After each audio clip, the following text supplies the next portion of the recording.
একজন মানুষ তার পুরো জীবনটা কাটিয়ে দিল চরম একাকিত্বে। সবাই তাকে জানতো একজন নিরীহ দরিদ্র হাসপাতাল পরিচ্ছন্ন কর্মী হিসাবে।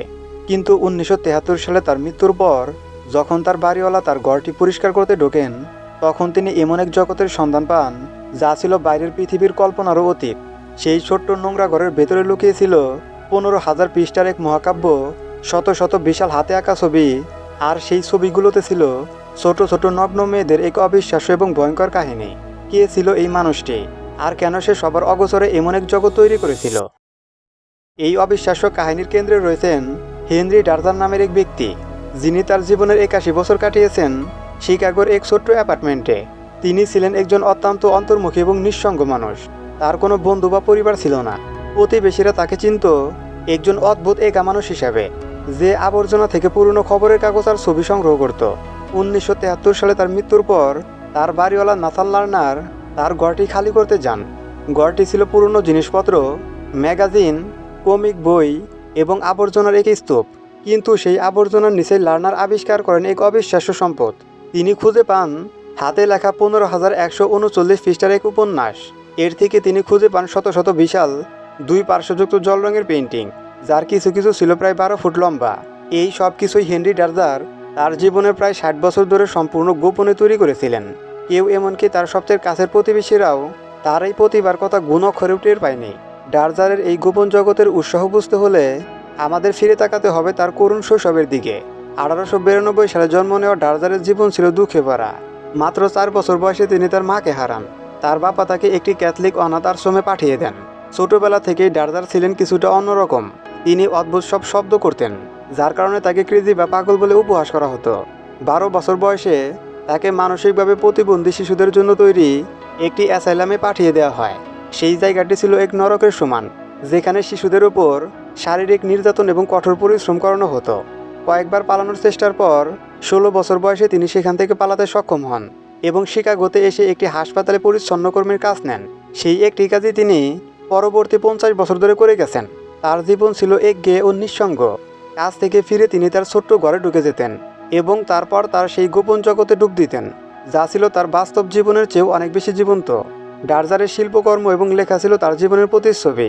তার লেখা উপন্যাসটি ছিল এক কাল্পনিক গ্রহের কাহিনী, যেখানে বিবিয়ান সিস্টার্স নামের 7 জন সাহসী রাজকুমারী গ্ল্যান্ডেলিনিয়ান নামক এক দুষ্ট সেনাবাহিনীর বিরুদ্ধে যুদ্ধ করছে, যারা শিশুদের দাস বানিয়ে তাদের উপর অত্যাচার চালায়।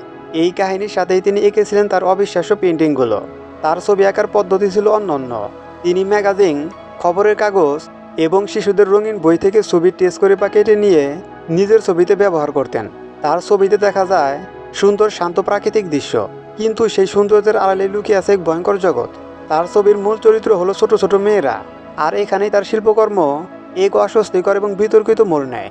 ডারজার তার ছবিতে এই মেয়েদের প্রায়শই নগ্ন অবস্থায় গেছেন।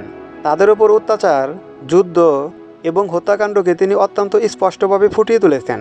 তার ছবিতে দেখা যায় মেয়েদের গলা টিপে হত্যা করা হচ্ছে, ফাঁসি দেওয়া হচ্ছে বা তাদের শরীর কেটে টুকরো টুকরো করা হচ্ছে। সবচেয়ে অদ্ভুত এবং রহস্যময় বিষয়টি হলো তার আঁকা অনেক নগ্ন মেয়ের শরীরেই তিনি পুরুষদের যৌনাঙ্গ এঁকেছেন। কেন তিনি এমনটা করতেন, সেই রহস্যের সমাধান আজও হয়নি। মনোবিজ্ঞানীরা মনে করেন ডারজারের হয়তো নারী সম্পর্কে কোনো স্পষ্ট ধারণা ছিল না, কারণ তিনি সারা জীবন একাকী কাটিয়েছেন, অথবা এটি ছিল তার নিজের লিঙ্গ পরিচয় নিয়ে বিভ্রান্তিকর এক শৈল্পিক প্রকাশ।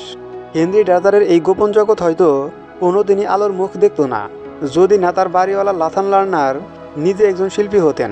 তিনি ডারজারের কাজের ভেতরের অবিশ্বাস্য প্রতিভাকে চিনতে পেরেছিলেন। আজ হেনরি ডারজারকে বিশ্বের সর্বশ্রেষ্ঠ আউটসাইডার আর্টিস্টদের একজন হিসাবে গণ্য করা হয়।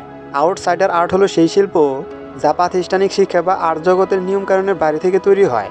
তার আঁকা ছবিগুলো আজ লক্ষ লক্ষ ডলারে বিক্রি হয় এবং বিশ্বের নামকরা আর্ট গ্যালারিতে প্রদর্শিত হয়।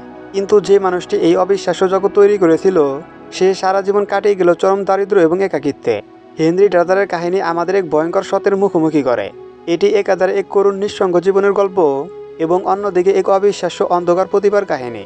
তার শিল্পকর্ম আমাদের অস্বস্তিতে ফেলে দেয়, কিন্তু একই সাথে আমাদের বাধ্য করে একাকিত্ব, কষ্ট এবং মানুষের ভেতরের গোপন জগৎ নিয়ে ভাবতে।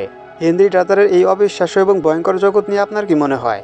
তিনি কি একজন প্রতিভাবান শিল্পী ছিলেন, নাকি এক মানসিকভাবে বিপর্যস্ত মানুষ যার শিল্প ছিল তার কষ্টের প্রতিচ্ছবি? আপনার মতামত আমাদের কমেন্ট সেকশনে জানান।